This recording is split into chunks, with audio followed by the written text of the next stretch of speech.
is the fact that hired goons were controlling the streets unfettered, and now we are seeing the blame game and who was or who is said to have been in charge of this. The question is, who is in control? Who really is in control? We have the police who are saying they are not aware of what happened in Nairobi, yet we saw their vehicles escorting the same goons.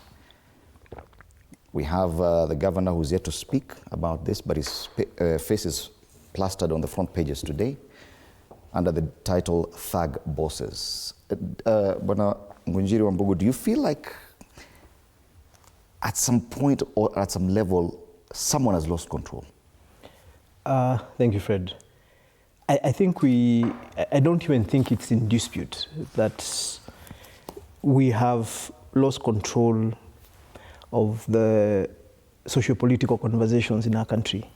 When we had the demonstrations on Tuesday, when I remember my kids asking me whether they can go to school because they're in college, and I told them no, I'm not sure what's going to happen. And it builds up, you know, it builds up. And I remember as I was watching these guys walking around with rungus and saying they're coming to defend, to protect businesses, right? First, it's not the first time we've seen that. 2 years ago when we were having the Azimio demos, we had a similar arrangement. And I think what is happening in the country, we are starting to normalize demonstrators and civilians clashing. And we're also getting socialized to the fact that policemen will just come and they'll take one of the sides. Mm-hmm. They'll either take the side of the demonstrators and crash, or they'll take the sides of the people defending.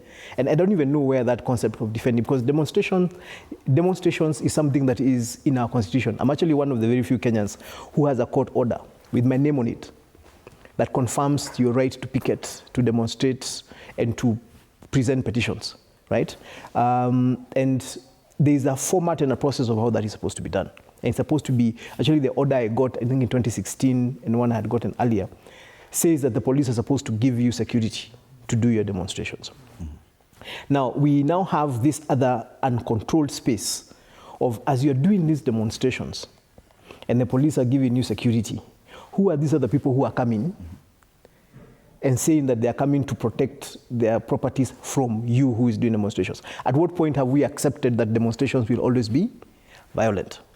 Now, in a situation where, like this, and part of the reason why my good friend Sakaja is finding himself in trouble is a statement he had made before, where he had said, look, we are going to be waiting. We're going to be waiting. And if you guys show up, you're going to have a problem. Mm-hmm. Now, again, Sakaja is not the first person to say this.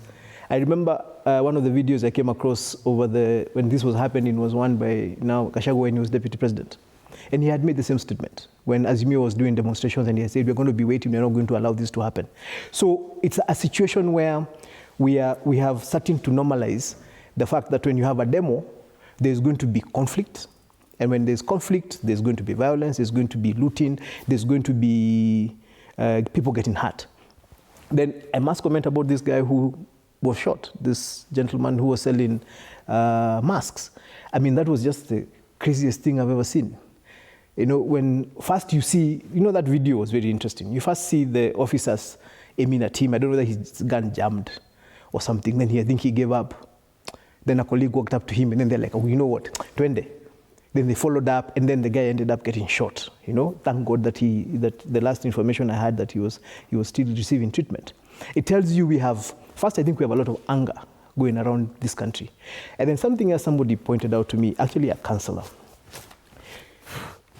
When we talk about Gen Z, we assume Gen Z is only in the public space. Gen Z is everywhere, including in the police force. Mm-hmm. You'll find that a lot of the people who are police who are getting deployed to counter the people on the streets are actually their age.